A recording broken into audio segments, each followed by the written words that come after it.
made some improper remarks regarding a Jewish girl who was passing. Jude flushed with fiery indignation, and was not slow in expressing his resentment of such an impropriety directly to and within hearing of the soldier. Now the Roman legionaries were very sensitive to anything bordering on Jewish disrespect, so the guard promptly placed Jude under arrest.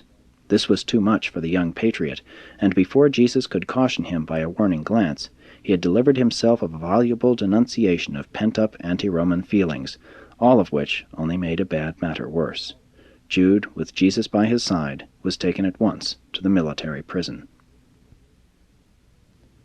Jesus endeavored to obtain either an immediate hearing for Jude or else his release in time for the Passover celebration that evening, but he failed in these attempts. Since the next day was a holy convocation in Jerusalem, even the Romans would not presume to hear charges against a Jew. Accordingly, Jude remained in confinement until the morning of the second day after his arrest, and Jesus stayed at the prison with him.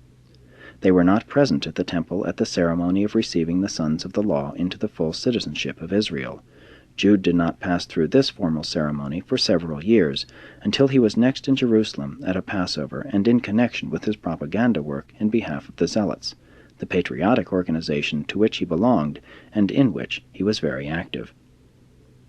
The morning following their second day in prison, Jesus appeared before the military magistrate in behalf of Jude.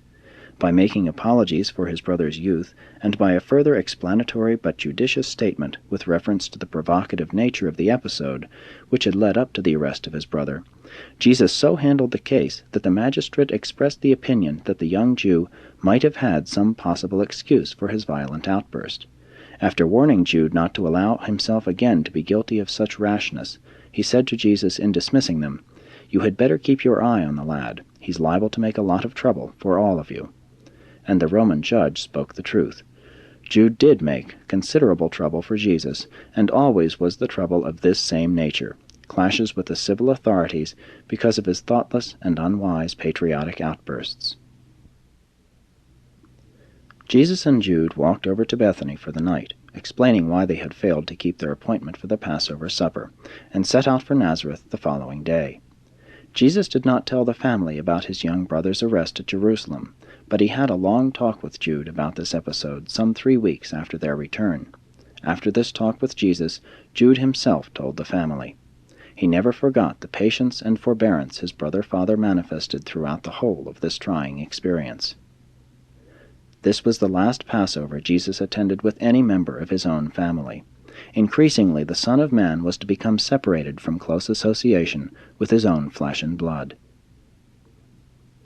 This year his seasons of deep meditation were often broken into by Ruth and her playmates, and always was Jesus ready to postpone the contemplation of his future work for the world and the universe that he might share in the childish joy and youthful gladness of these youngsters, who never tired of listening to Jesus relate the experiences of his various trips to Jerusalem.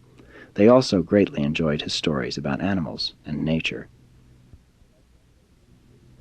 The children were always welcome at the repair shop. Jesus provided sand, blocks, and stones by the side of the shop, and bevies of youngsters flocked there to amuse themselves.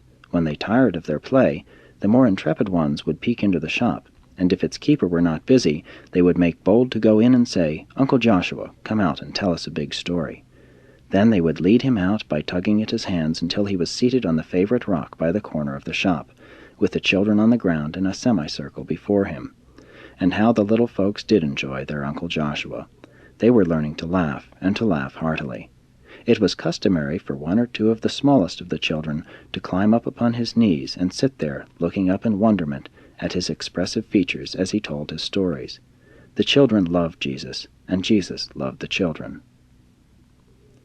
It was difficult for his friends to comprehend the range of his intellectual activities, how he could so suddenly and so completely swing from the profound discussion of politics, philosophy, or religion to the light-hearted and joyous playfulness of these tots of from 5 to 10 years of age. As his own brothers and sisters grew up, as he gained more leisure, and before the grandchildren arrived, he paid a great deal of attention to these little ones. But he did not live on earth long enough to enjoy the grandchildren very much. 7. The 26th year, A.D. 20. As this year began, Jesus of Nazareth became strongly conscious that he possessed a wide range of potential power. But he was likewise fully persuaded that this power was not to be employed by his personality as the Son of Man, at least not until his hour should come.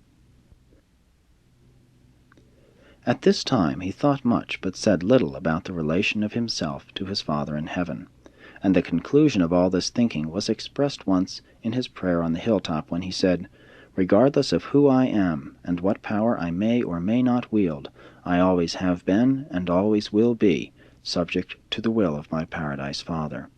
And yet, as this man walked about Nazareth to and from his work, it was literally true, as concerned a vast universe, that in him were hidden all the treasures of wisdom and knowledge. All this year the family affairs ran smoothly except for Jude. For years James had trouble with his youngest brother, who was not inclined to settle down to work, nor was he to be depended upon for his share of the home expenses. While he would live at home, he was not conscientious about earning his share of the family upkeep. Jesus was a man of peace, and ever and anon was he embarrassed by Jude's belligerent exploits and numerous patriotic outbursts. James and Joseph were in favor of casting him out, but Jesus would not consent. When their patience would be severely tried, Jesus would only counsel, "Be patient. Be wise in your counsel, and eloquent in your lives, that your young brother may first know the better way, and then be constrained to follow you in it." The wise and loving counsel of Jesus prevented a break in the family. They remained together. But Jude never was brought to his sober senses until after his marriage. Mary seldom spoke of Jesus' future mission. Whenever this subject was referred to, Jesus only replied, "My hour has not yet come." Jesus had about completed the difficult task of weaning his family from dependence on the immediate presence of his personality. He was rapidly preparing for the day when he could consistently leave this Nazareth home to begin the more active prelude to his real ministry for men. Never lose sight of the fact that the prime mission of Jesus in his seventh bestowal was the acquirement of creature experience, the achievement of the sovereignty of Nebadon. And in the gathering of this very experience he made the supreme revelation of the Paradise Father to Urantia and to his entire local universe. Incidental to these purposes, he also undertook to untangle the complicated affairs of this planet as they were related to the Lucifer rebellion. This year Jesus enjoyed more than usual leisure, and he devoted much time to training James in the management of the repair shop and Joseph in the direction of home affairs. Mary sensed that he was making ready to leave them. Leave to go where? To do what? She had about given up the thought that Jesus was the Messiah. She could not understand him.